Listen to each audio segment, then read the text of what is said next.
The Army Corps of Engineers delaying approval for the final piece of the Dakota Access pipeline, something the Trump administration could overturn. The project has sparked months of fierce protests in North Dakota.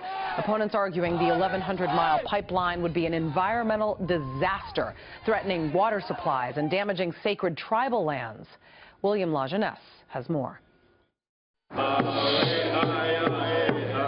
Environmentalists and Native Americans declared victory this week after their protests helped stop America's largest oil project, the Dakota Access pipeline. Can't drink oil! Keep it in the soil! The administration's decision not to grant an easement for the pipeline under the Missouri River is not a surprise. Last year, President Obama killed the Keystone XL pipeline in part because approval would undercut U.S. leadership on climate change. But unlike Keystone, the 1,200-mile Dakota pipeline is almost done, from field to refinery. It serves existing domestic production and moves oil cheaper, safer, and cleaner than currently by truck and rail.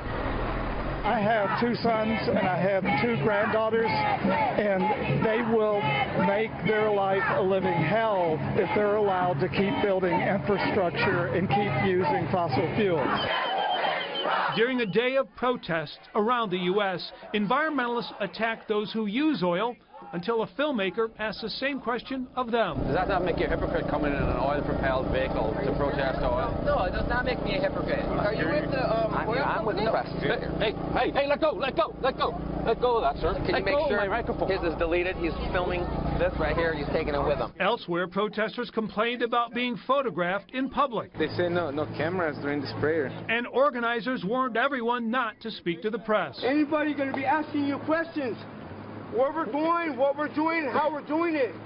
Do not answer them. In 2 weeks, North Dakota police made 451 arrests for trespassing, assault, and vandalism. We can't break the law simply because of your ideology.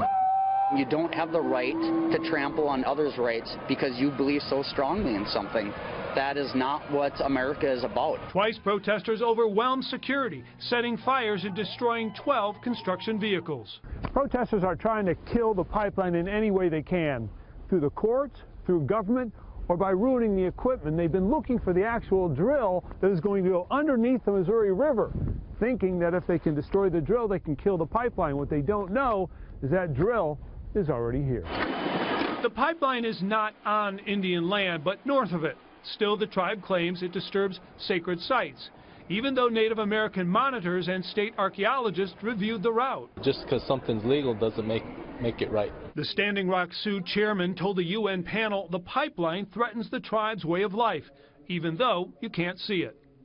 It's inside an existing utility corridor where bulldozers already installed an underground gas line and overhead power lines in 1982. Clearly, the administration is holding this up. North Dakota Senator John Hoeven says the president is putting politics before policy, noting the company received 498 environmental permits, moved the route 140 times to accommodate Native American concerns, and 433 existing gas and oil pipelines already cross beneath the Missouri and Mississippi rivers. It's going to make a few people billionaires by impoverishing everybody else. It's going to aggravate global warming. While the project is currently stalled, the pipeline company is confident that the Trump administration will approve the $3.8 billion pipeline.